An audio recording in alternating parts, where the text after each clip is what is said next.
السلام عليكم ورحمة الله وبركاته.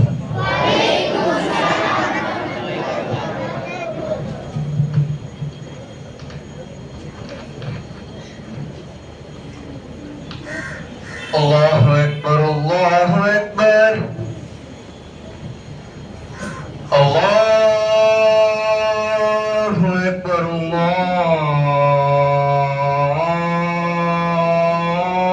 الله أكبر أشهد أن لا إله إلا الله أشهد أن لا إله إلا الله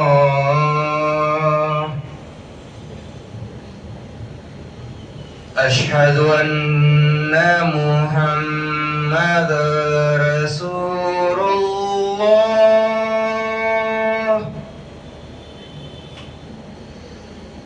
أشهد أن محمدا رسول الله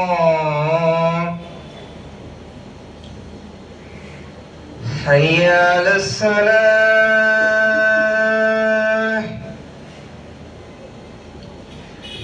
حي على الصلاة حي على الفلاح حي على الفلاح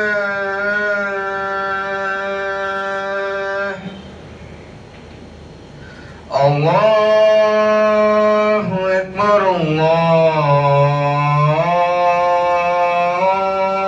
الله أكبر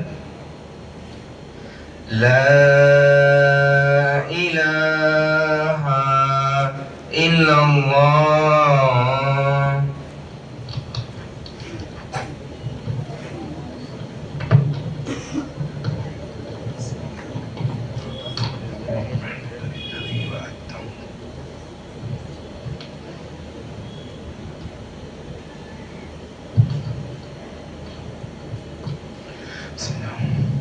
إن الحمد لله نحمده ونستعينه ونستغفره ونعوذ بالله من شرور أنفسنا ومن سيئات أعمالنا من يهده الله فلا مضل له ومن يضلل فلا هادي له أشهد أن لا إله إلا الله وحده لا شريك له وأشهد أن محمدا عبده ورسوله يا أيها الذين آمنوا اتقوا الله حق تقاته ولا تموتن إلا وأنتم مسلمون يا أيها الناس اتقوا ربكم الذي خلقكم من نفس واحدة وخلق منها زوجها وبث منهما رجالا كثيرا ونساء واتقوا الله الذي تساءلون به والأرحام إن الله كان عليكم رقيبا يا أيها الذين آمنوا اتقوا الله وقولوا قولا سديدا يصلح لكم أعمالكم ويغفر لكم ذنوبكم ومن يطع الله ورسوله فقد فاز فوزا عظيما فإن خير الكلام كلام الله وخير الهدي هدي محمد صلى الله عليه وسلم وشر الأمور محدثاتها وكل محدثة بدعة وكل بدعة ضلالة وكل ضلالة في النار أما بعد القرآن அல்லாஹ் மனிதர்களுக்கு வழிகாட்டுவதற்காக தூதர்களை அனுப்பி இருக்கிறாங்க. தூதர்கள் அரபில் என்ன சொல்லுவாங்க? நபி, ரசூல் அப்படின்னு சொல்லுவாங்க. ஆரம்பத்திலிருந்தே மனிதர்கள் எப்பொழுதெல்லாம் படைத்த இறைவனை மட்டும் வணங்காமல் தானாகவே கடவுள்களை உருவாக்கி கொண்டு அந்த கடவுள்களை வணங்க ஆரம்பிக்கிறார்களோ அப்பொழுதெல்லாம் அந்த சமூகத்திற்கு இறைவன் தூதர்களை அனுப்புவாங்க. இந்த தூதர்கள் நபி, ரசூல் என்ற அரபியில சொல்றோமே, இவங்க எல்லாருமே மனிதர்கள் தான். யாரும் இறைவனுடைய அவதாரம் கிடையாது, இறைவனுடைய பிள்ளைகள் கிடையாது, எல்லாருமே மனிதர்கள் தான். அப்படி இறைவன் அனுப்பிய தூதர்கள் கடைசியாக வந்த தூதர் யார்? முஹம்மது ஸல்லல்லாஹு அலைஹி வஸல்லம். ஒவ்வொரு தூதருக்கும் ஒரு கிதாபை, ஒரு வேத நூலை இறைவன் கொடுத்திருக்கிறான். அப்படி கடைசியாக இறக்கி வைக்கப்பட்ட, இறைவனிடமிருந்து இறக்கி வைக்கப்பட்ட அந்த வேத நூல் அல் கிதாப் எது? அல் குர்ஆன். அப்ப கடைசி தூதர் முஹம்மது ஸல்லல்லாஹு அலைஹி வஸல்லம். கடைசி அல் கிதாப் வேத நூல் எது? அல் குர்ஆன். இப்ப குர்ஆன் யாருக்கான நூல்? இது யாருக்கான கிதாப் அப்படின்னு கேட்டா பொதுவா பலரும் என்ன சொல்லுவாங்க? இது முஸ்லிம்களுக்கான வேத நூல் அப்படின்னு சொல்லுவாங்க இல்லையா? குர்ஆன் யாருக்கானது கேட்டா என்ன சொல்லுவாங்க? முஸ்லிம்களுக்கான வேத நூல் அப்படின்னு சொல்லுவாங்க. இந்த குர்ஆனுடைய இரண்டாவது சூரா, இரண்டாவது அத்தியாயம், அதுக்கு பேரு சூரத்துல் பக்ரா. அதனுடைய 21வது ஆயத், 21வது வசனம். அதுல இந்த குர்ஆனை இறக்கி வைத்த இறைவனாகிய அல்லாஹ் எப்படி ஆரம்பிக்கின்றாங்க? யா அய்யுஹன் நாஸ். எப்படி ஆரம்பிக்கின்றாங்க? யா அய்யுஹன் நாஸ், மனிதர்களே அப்படின்னு ஆரம்பிக்கிறாங்க. இந்த அழைப்பே நமக்கு என்ன சொல்லி காண்பிக்குது, என்ன சுட்டி காண்பிக்குது? குர்ஆன் அப்படிங்கிறது எல்லா மனிதர்களுக்குமானது, அது முஸ்லிம்களுக்கு மட்டுமானது அல்ல. குர்ஆன் யாருக்கான வேத நூல்? நிறைய முஸ்லிம்களே தப்பா தான் நினைச்சிட்டு இருக்கிறாங்க. குர்ஆன் யாருக்கானது? அது முஸ்லிம்களுக்கானது அப்படின்னு தப்பா நினைச்சிட்டு இருக்கிறாங்க. அதனால என்ன செய்வாங்க? குர்ஆனை பத்திரமா தூக்கி வீட்டுல உயரமான ஒரு இடத்துல வச்சிருவாங்க.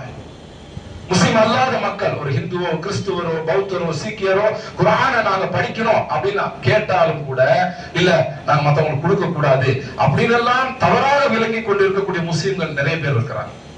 ஆனால் இந்த குர்ஆன்ல, அந்த குர்ஆனை நமக்கு அனுப்பி வைத்த இறைவன் எப்படி ஆரம்பிக்கின்றாங்க? யா அய்யுஹன் நாஸ், மனிதர்களே அப்படின்னு ஆரம்பிக்கிறாங்க. அப்ப குர்ஆன் யாருக்கானது?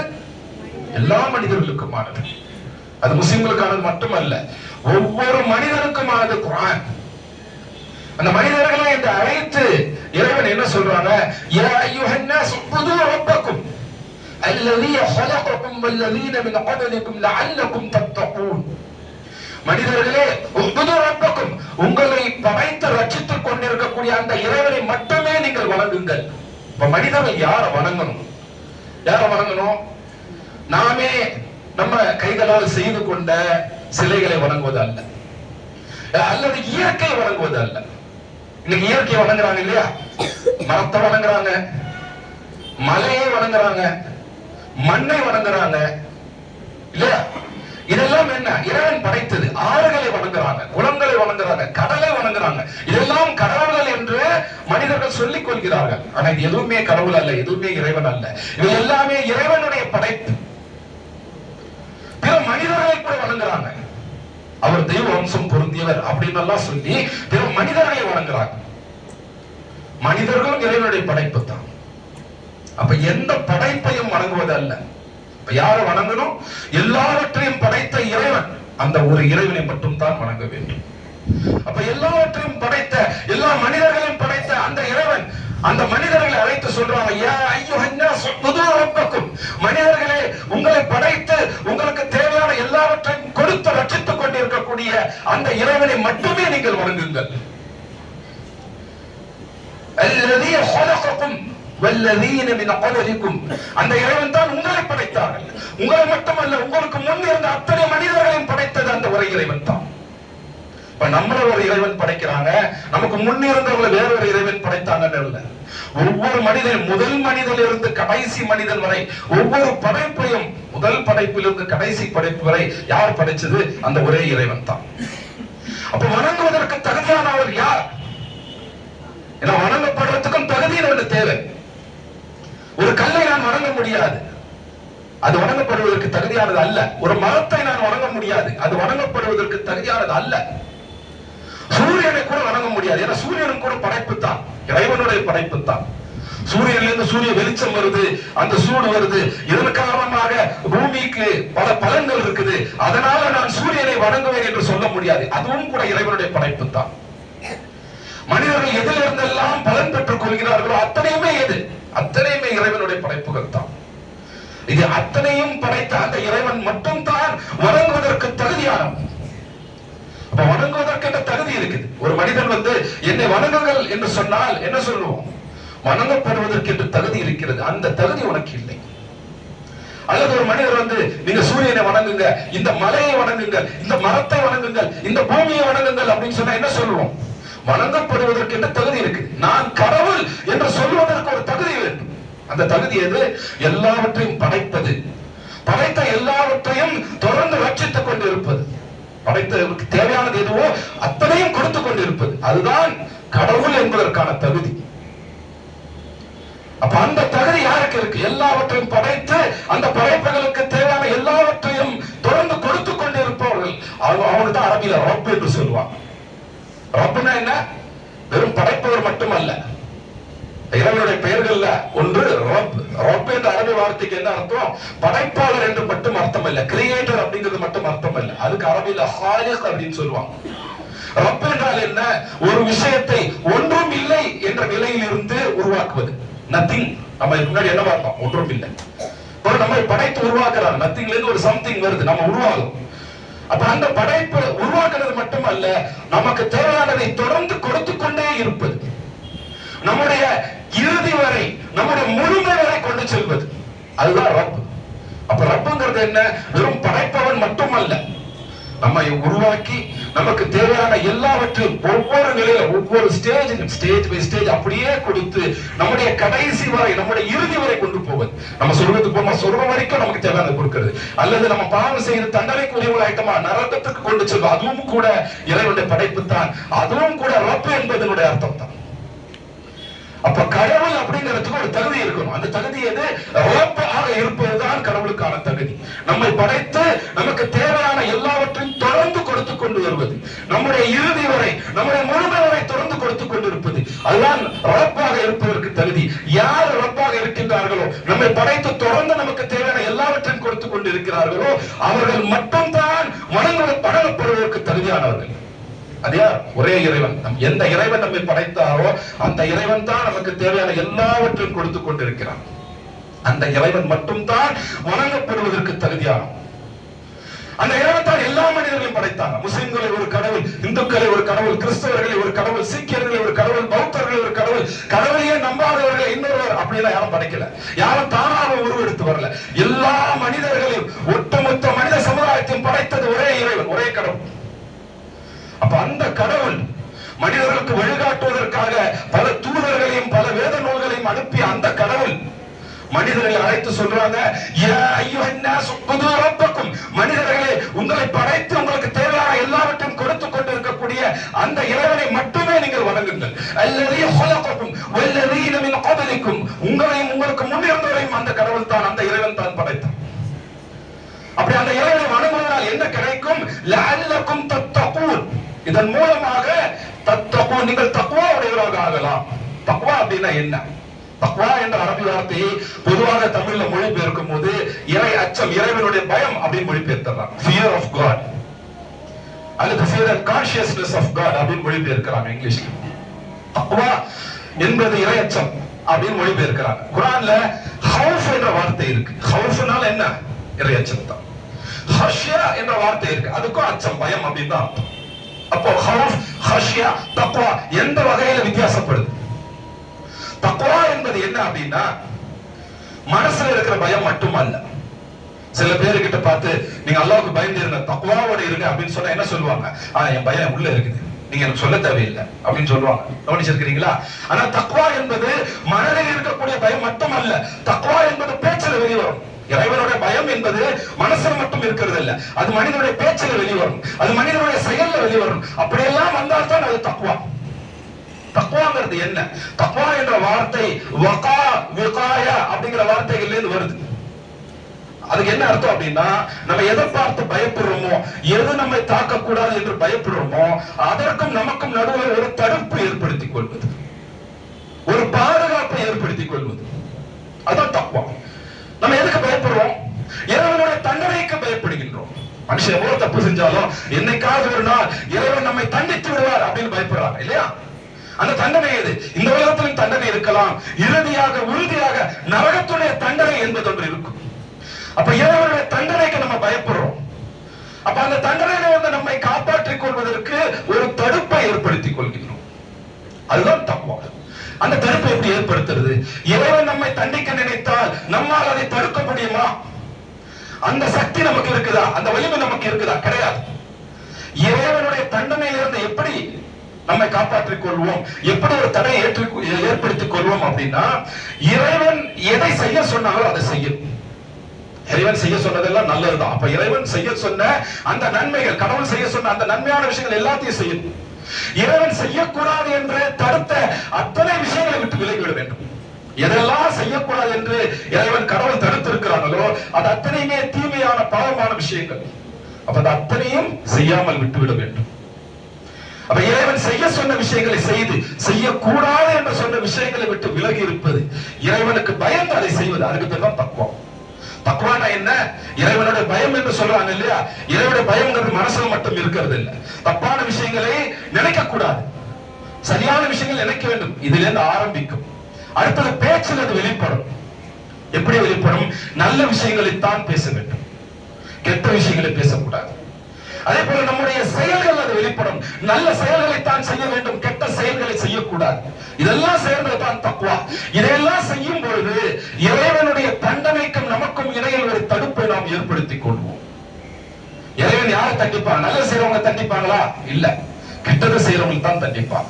அப்ப யார் இறைவனுக்கு பயந்து நல்ல எண்ணங்களை கொண்டு நல்ல பேச்சை பேசி நல்ல செயல்களை செய்கின்றாரோ, யார் இறைவனுக்கு பயந்து கெட்ட எண்ணங்களை கூட எண்ணாமல் விட்டு விடுகின்றாரோ, கெட்ட பேச்சை விட்டு விடுகின்றாரோ, கெட்ட செயல்களை விட்டு விடுகின்றாரோ, அவருக்கு என்ன கிடைக்கும்? அவருக்கு என்று ஒரு பாதுகாப்பு கிடைக்கும். இறைவனுடைய தண்டனையில் இருந்து பாதுகாப்பு கிடைக்கும். அதுதான் தக்வா. அப்ப தக்வாங்கிறது மனசுல மட்டும் வச்சிருக்க பயம் இல்ல. அந்த பயம் நம்முடைய எண்ணத்துல, பேச்சில, செயல்ல வெளிப்படும். அதுதான் தக்வா. அப்ப அந்த இறைவனை வணங்கும் போது என்ன கிடைக்கும்? லஅல்லக்கும் தத்தகூன், இதன் மூலமாக நீங்கள் தக்வா உடையவராக ஆகலாம். அப்படின்னா என்ன அர்த்தம்? இறைவனுடைய தண்டனையிலிருந்து பாதுகாப்பு பெற்றவராக ஆகலாம். அப்ப சரியான முறையில இறைவனை வணங்குறோம் அப்படின்னா என்ன நடக்கும்? அந்த மனிதன் திருந்துவான். இப்ப நம்ம அந்த இறைவனை வணங்குறோமா, தொழுகிறோமா? தொழுகை நம்மை பாவம் செய்வதை விட்டு தடுக்குதா?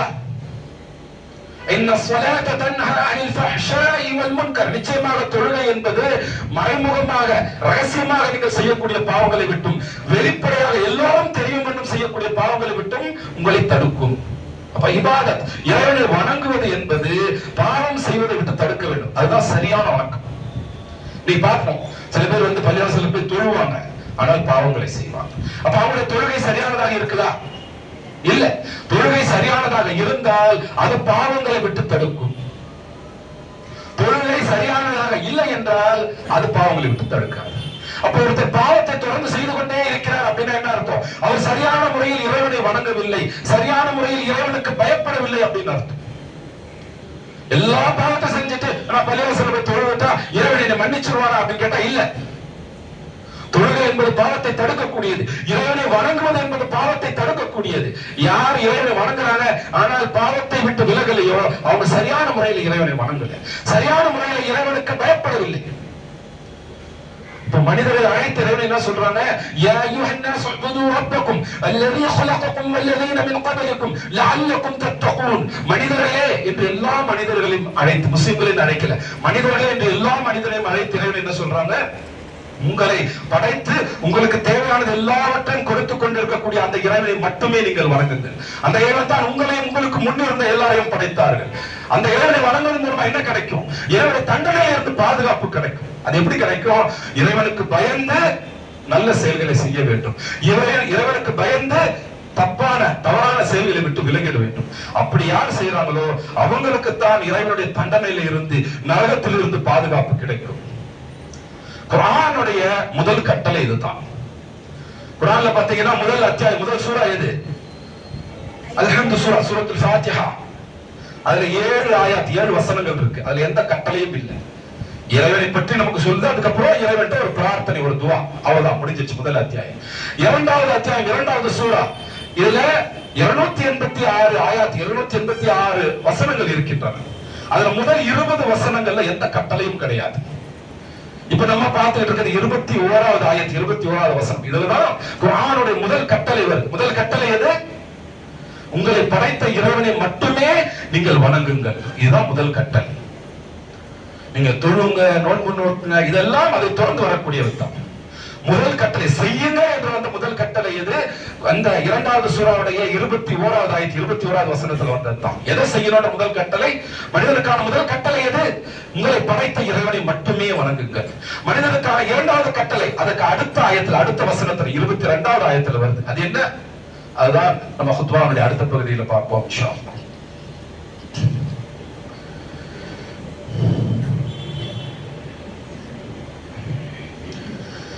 إن الحمد لله نحمده ونستعينه ونستغفره ونعوذ بالله من شرور أنفسنا ومن سيئات أعمالنا. من يهده الله فلا مضل له ومن يضلل فلا هادي له. أشهد أن لا إله إلا الله وحده لا شريك له وأشهد أن محمدا عبده ورسوله. يا أيها الذين آمنوا اتقوا الله حق تقاته ولا تموتن إلا وأنتم مسلمون. يا أيها الناس اتقوا ربكم الذي خلقكم من نفس واحدة وخلق منها زوجها وبث منهما رجالا كثيرا ونساء واتقوا الله الذي تساءلون به والأرحام إن الله كان عليكم رقيبا. يا أيها الذين آمنوا اتقوا الله وقولوا قولا سديدا يصلح لكم أعمالكم ويغفر لكم ذنوبكم ومن يطع الله ورسوله فقد فاز فوزا عظيما. فإن خير الكلام كلام الله وخير الهدي هدي محمد صلى الله عليه وسلم وشر الأمور محدثاتها وكل محدثة بدعة وكل بدعة ضلالة وكل ضلالة في النار. أما بعد. القرآனுடைய இரண்டாவது சூரா, இரண்டாவது அத்தியாயம் சூரத்துல் பக்ரா. அதனுடைய 21வது ஆயத் 21வது வசனத்துல முதல் கட்டளையை பார்த்தோம். அந்த முதல் கட்டளை எது? உங்களை படைத்த இறைவனை மட்டுமே நீங்கள் வணங்குங்கள். அதன் மூலமா என்ன கிடைக்கும்? உங்களுக்கு அதன் மூலமாக இறைவனுடைய தண்டனையில் இருந்து பாதுகாப்பு கிடைக்கும். இரண்டாவது கட்டளை அதற்கு அடுத்த ஆயத் 22வது ஆயத் 22வது வசனத்தில் வருது. முதல் ஆயத் எது?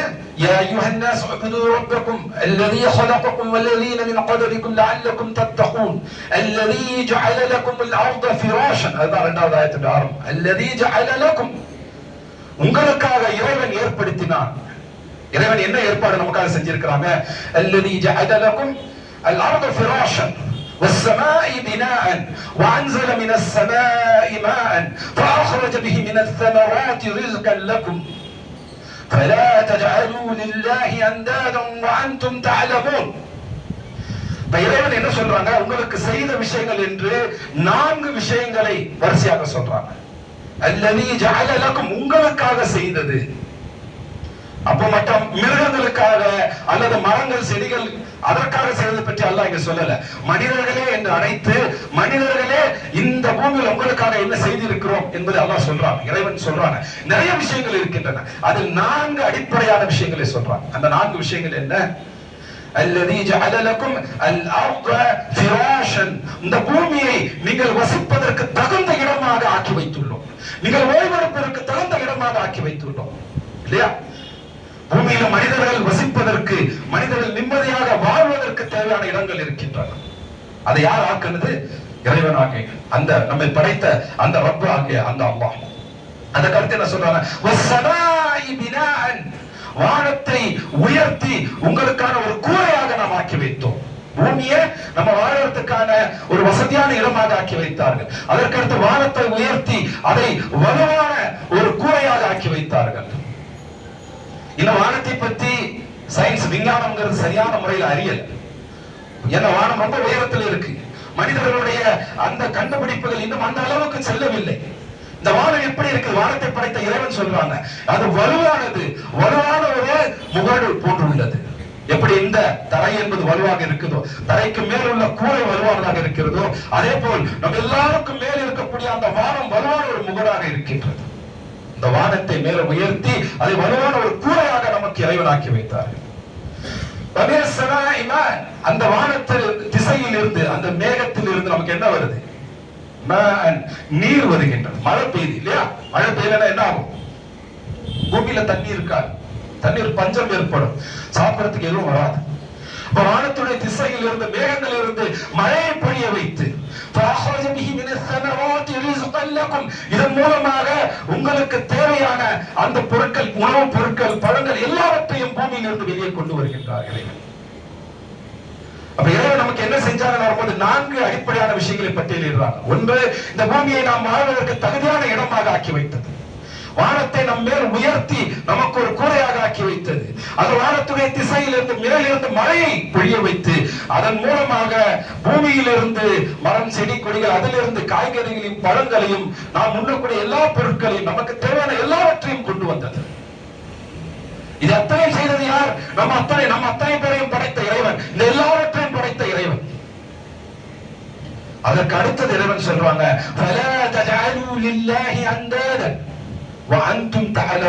இதையெல்லாம் அறிந்து கொண்டே தெரிந்து கொண்டே அந்த ஒரே இறைவனுக்கு போட்டியாளர்களாக நீங்கள் வேறு கடவுள்களை ஏற்படுத்தாதீர்கள். வணங்கப்படுவதற்கு தகுதியானவன் யார்? நம்மை படைத்து நாம் வாழ்வதற்கு தகுதியாக இந்த பூமியை உருவாக்கி தந்த அந்த இறைவன் மட்டும்தான். இதெல்லாம் தெரிஞ்சு இதெல்லாம் படைச்சது அந்த இறைவன் என்று தெரிந்த பிறகும் கூட நாமே கடவுள்களை உருவாக்கி கொள்ளக்கூடாது. அந்த இறைவனுக்கு போட்டியாளர்களாக இது சூரியனும் கடவுள், இந்த மலையும் கடவுள், மரமும் கடவுள், ஆறும் கடவுள், கடலும் கடவுள், இன்னொரு மனிதனும் கடவுள் என்று சொல்வது அல்லது இன்னொரு மிருகமும் கடவுள் என்று சொல்வது நம்மை நாமே தாழ்த்திக் கொள்வது.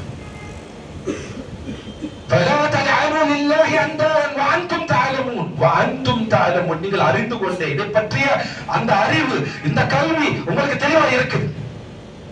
நீங்கள் வளரக்கூடிய ஒரு மனிதன் இந்த பூமியை படைக்கல, அவனுக்கு முன்னிலிருந்தே இந்த பூமி இருந்து கொண்டிருக்கிறது. அவன் மழையை பெய்ய வைக்கவில்லை, அதற்கு முன்னிருந்தே மழை பொழுது கொண்டுதான் இருக்கின்றது. அந்த மழையும் கூட இறைவனுடைய படைப்பு தான். இந்த பூமி இறைவனுடைய படைப்பு, இந்த பூமிக்கு மேல் இருக்கக்கூடிய வானம் இறைவனுடைய படைப்பு. இந்த பூமியில் இருக்கக்கூடிய அத்தனை மனிதர்கள், மிருகங்கள், மரங்கள், செடிகள், கொடிகள், மலைகள், அந்த மலையிலிருந்து வரக்கூடிய ஆறுகள், அங்கே இருக்கக்கூடிய குளங்கள் அத்தனையுமே இறைவனுடைய படைப்பு. இங்க இருக்கக்கூடிய ஒவ்வொரு மிருகமும் இறைவனுடைய படைப்பு. இவை எதுவுமே இறைவன் அல்ல. இதையெல்லாம் தெரிந்து கொண்டு அந்த இறைவனுக்கு போட்டியாளர்களாக நீங்கள் கடவுள்களை ஏற்படுத்த வேண்டாம். இதுதான் குர்ஆனுடைய 2வது கட்டளை, எதை செய்யக்கூடாது என்ற கட்டளை. அந்த 2வது சூரா 2வது அத்தியாயத்துடைய 21வது ஆயத் வசனத்துல என்ன வருது? எதை செய்ய வேண்டும் என்ற கட்டளை வருது. அதுதான் முதல் கட்டளை. எதை செய்யக்கூடாது என்ற கட்டளை அதை தொடர்ந்து அதற்கு அடுத்த ஆயத்திலே வசனத்திலே வருது. அது 2வது கட்டளை. இறைவன் மனிதர்களுக்கு கொடுக்கக்கூடிய வழிகாட்டுதல், கட்டாயம் செய்ய வேண்டும் என்று வரக்கூடிய கட்டளைகள், முதல் கட்டளைகள் 2 தான். ஒன்று, இதை செய்யுங்க, இன்னொன்னு இதை செய்யாதீங்க. எதை செய்யணும்? உங்களை படைத்த இறைவனை மட்டுமே வணங்குங்கள். அதன் மூலமா என்ன கிடைக்கும்? இறைவனுடைய தண்டனையில் இருந்து உங்களுக்கு பாதுகாப்பு கிடைக்கும். 2வது கட்டளை எது? நீங்கள் இதை செய்யாதீர்கள். எதை செய்யக்கூடாது? அந்த படைத்த இறைவனுக்கு போட்டியாளர்களாக நீங்கள் போய் கடவுள்களை உருவாக்காதீர்கள். உண்மையான இறைவன் ஒருவன் தான். அந்த இறைவனை உங்களை படைத்தவர் தான், உங்களுக்கு தேவையான எல்லாவற்றையும் கொடுத்து கொண்டிருப்பவர் தான். அந்த இறைவனை மட்டுமே வணங்குங்கள். அந்த இறைவனுக்கு போட்டியாளர்களாக படைப்புகளில் இருந்து நீங்கள் போய் கடவுள்களை உருவாக்கி கொள்ளாதீர்கள் என்பதுதான் அந்த 2வது கட்டளை. இந்த 2 கட்டளைகளை யார் தன்னுடைய வாழ்க்கையில் நடைமுறைப்படுத்துகின்றாரோ அவர் இறைவனுடைய தண்டனையில் இருந்து பாதுகாப்பு பெறுவார், நரக நெருப்பினுடைய வேதனையில் இருந்து பாதுகாப்பு பெறுவார். அவருக்கு இறைவனிலிருந்து நல்ல கூலியாக சொர்க்கம் கிடைக்கும். அதில் என்றென்றைக்கும் நிலையாக இருந்து மகிழ்ந்து கொண்டிருப்பார். அந்த சொர்க்கம் நமக்கு கிடைக்கும். அந்த நரகத்திலிருந்து நாம் பாதுகாப்பு பெறுவோம். எனக்காகவும் உங்களுக்காகவும் இறைவனிடத்தில் பிரார்த்தனை செய்து துஆ செய்து இந்த ஹுத்பாவை நிறைவு செய்கிறேன்.